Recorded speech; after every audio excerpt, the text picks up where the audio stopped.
1. Diane Zamora. Diane Michelle Zamora was 17 when the crime happened, and 18 when she was arrested, a newly minted midshipman at the United States Naval Academy, still in her plebe year. Raised in North Texas and known as an honor student with big ambitions, she had just stepped from high school hallways into Annapolis, while her boyfriend, David Graham, headed to the United States Air Force Academy.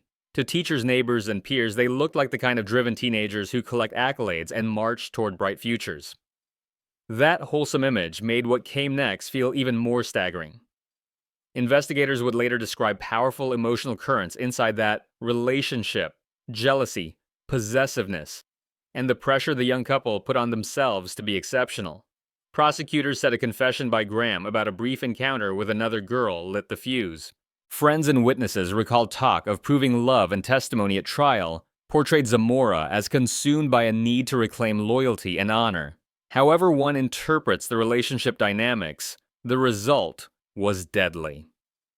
On the night of December 4th, 1995, 16-year-old Adrienne Jones left her home in the Dallas-Fort Worth suburbs and never returned. She was found the next morning on a rural roadside in Grand Prairie. Evidence and a later testimony established that she had been lured out and attacked.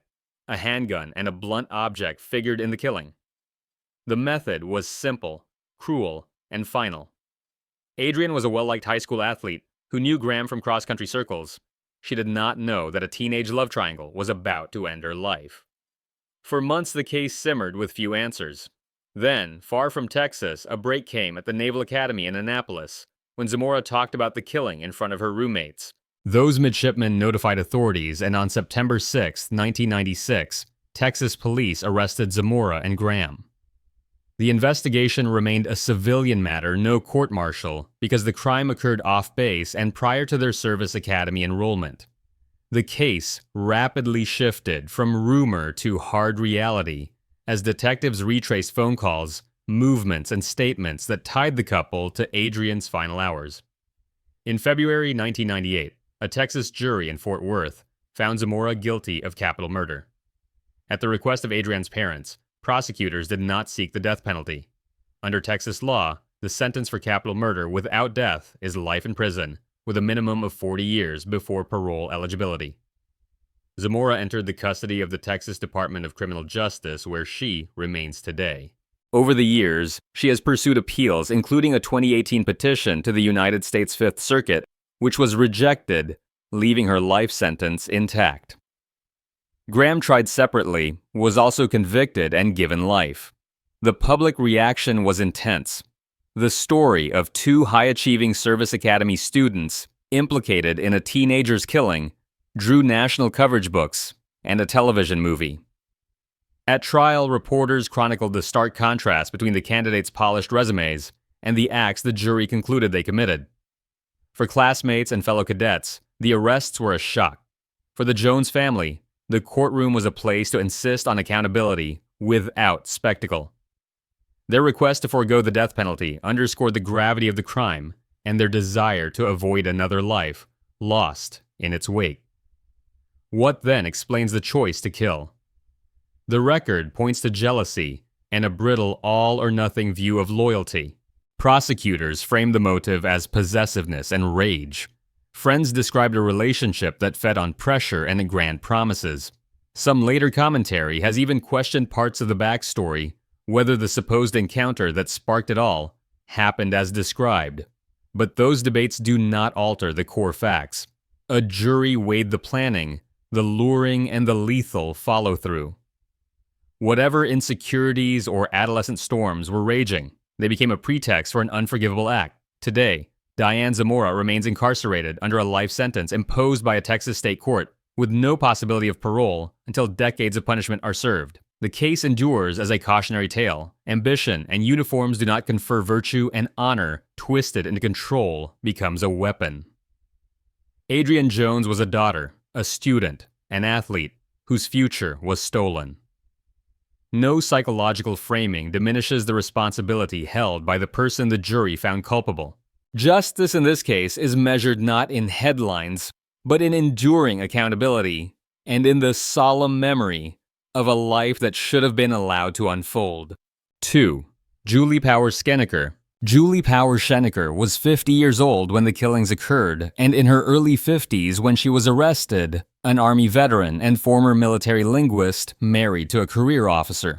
Friends and neighbors in Tampa described a household shaped by frequent moves and the routines of military family life. Her husband, Colonel Parker Shenker, served with the United States Central Command, and she was known as the parent who handled carpool sports schedules and school events. Their teenagers, Calix and Bo, were active students with bright futures. From the outside, the family looked steady and accomplished, which made what followed feel both shocking and bewildering. Behind that image, prosecutors and reporters later traced a long struggle with mental illness and mounting domestic strain. Court filings and trial coverage referenced depression, bipolar disorder, and periods of psychiatric treatment, while also emphasizing that the legal question was not whether she had diagnoses, but whether she knew right from wrong. Expert witnesses offered conflicting views. Some described psychosis and suicidal intent, while others pointed to planning and purpose.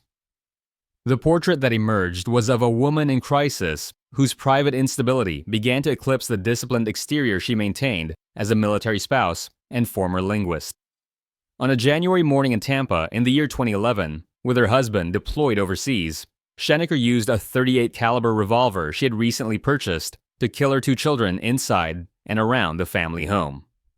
The victims were her own teenagers, connected to her not just by blood, but by a daily rhythm of school sports and shared routines.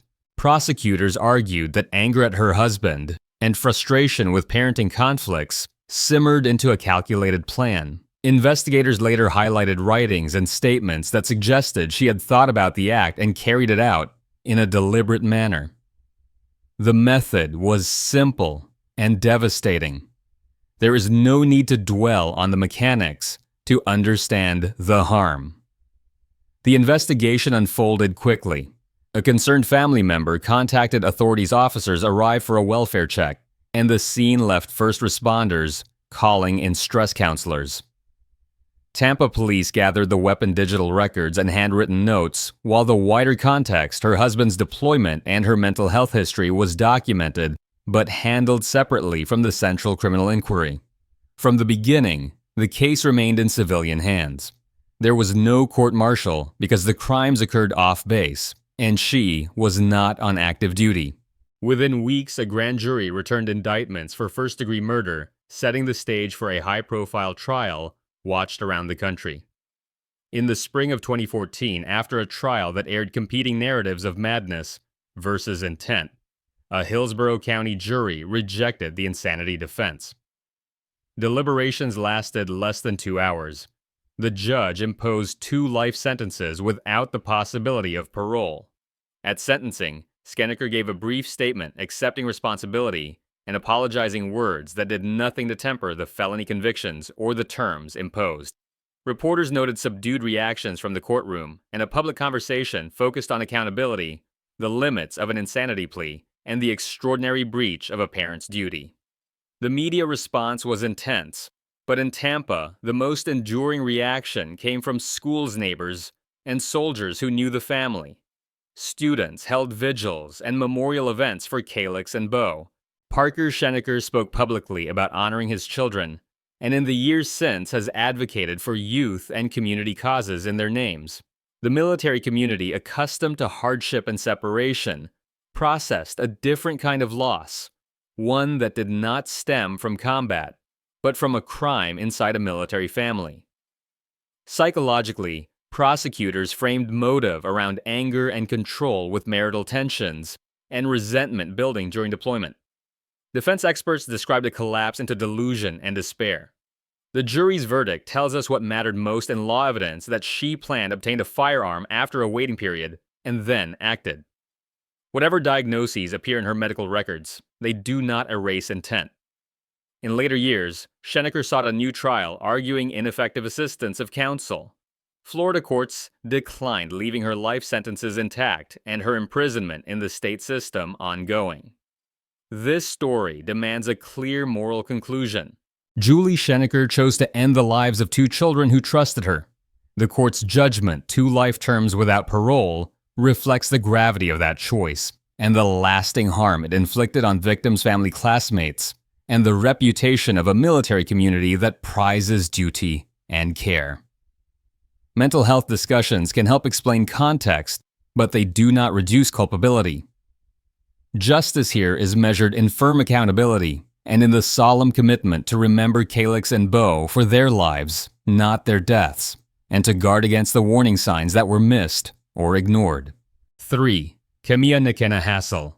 Camilla McKenna Hassel was in her early 20s, a United States Army specialist at the pay grade E-4 when she crossed an irreversible line. Stationed at Fort Stewart in Georgia, she was known among peers as competent and composed a young soldier, balancing marriage motherhood and the demands of active duty. Her husband, Staff Sergeant Tyrone Hassel III, was admired by superiors and friends alike, a rising, non-commissioned officer rooted in family and service. When the couple traveled home to southwestern Michigan for the holidays, they appeared to be another military family savoring rare time off. That image would soon collapse under the weight of a secret. Beneath the uniform veneer, investigators would later say, ran an affair and a set of choices that turned jealousy into a plan. Hassel had begun a relationship with another soldier specialist, Jeremy Cuellar, from the same installation. Prosecutors argued that the relationship became the spark for a conspiracy to remove the husband, so the romance could continue without constraint.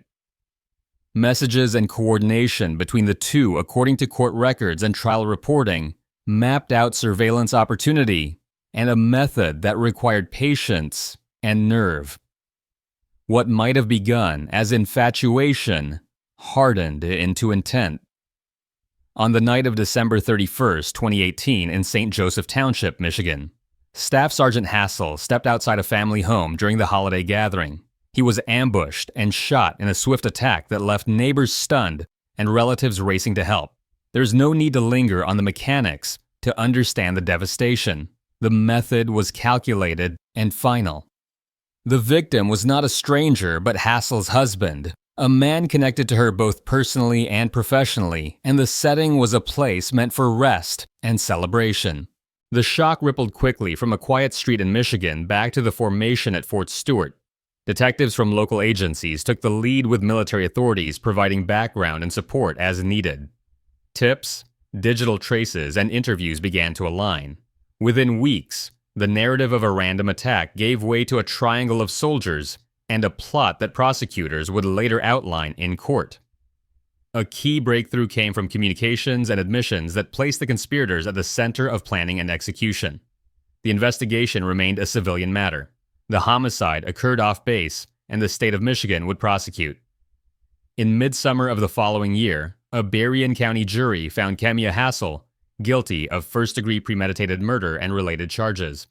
Later that summer, the judge imposed life in prison, without the possibility of parole, the most severe sentence available in a state that does not use capital punishment.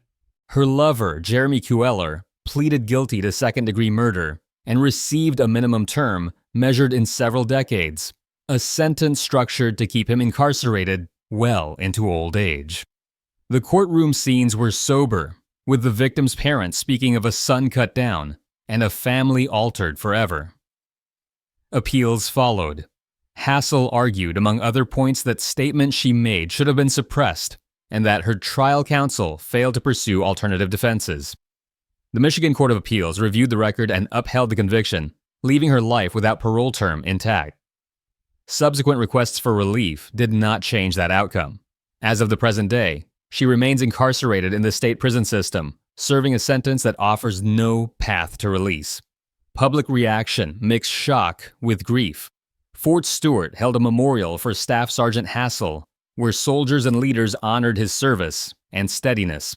In Michigan, the community gathered to mourn, and the case drew national coverage for its startling betrayal within a military family. True crime programs later revisited the investigation. But for those who wore the same uniform, the lesson was not entertainment. It was a sober reminder that personal choices can corrode duty and trust from the inside out. What drove Camilla Hassel prosecutors said it was desire and self-interest sharpened into premeditation. The classic arc of a plot born of infidelity and sustained by secrecy. There was no credible claim of coercion by the victim, no sudden heat of passion, only planning and follow-through.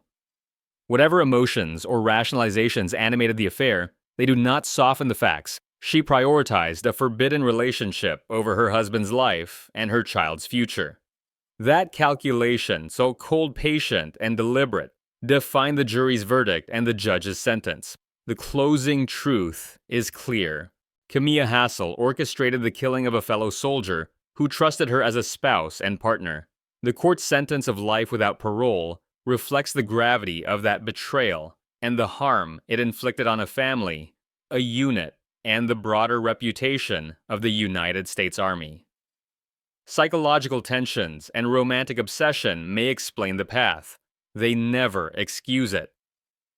Justice here rests in enduring accountability and in the commitment to remember Staff Sergeant Tyrone Hassel, the third for the life of service he chose not for the cruelty he suffered.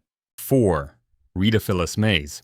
Rita Phyllis Mays was in her mid-40s when the crimes came to light, a West Virginia Army National Guard veteran who had deployed to Iraq and Kuwait in the early 2000s before taking a civilian job as a nursing assistant at the Department of Veterans Affairs Medical Center in Clarksburg. Colleagues initially saw a capable night shift aide who sat with older patients, changed linens, and kept quiet hours calm. To the veterans in her care, she was the face they saw between the beeps of monitors and the first light of morning. That quiet presence masked a sustained betrayal. Her past included military service and corrections work, a resume that suggested resilience and discipline. But investigators would later describe patterns of instability and a desire for control threaded through her personal and professional life. In an interview cited by federal inspectors, Mays claimed she wanted to ease perceived suffering, and that acting in secret gave her a sense of control. Whatever turmoil she named the law weighed her actions, not her explanations. The murders unfolded over nearly 1 year between July of 2017 and June of 2018 on a ward where many patients were medically stable and preparing for discharge. During overnight shifts, Mays drew insulin and injected it into elderly male veterans who, in many cases, had no medical need for the drug. Their blood sugar crashed. The episodes could resemble natural decline in men of advanced age, and for a time, the deaths passed without obvious suspicion. The method was unadorned and clinical.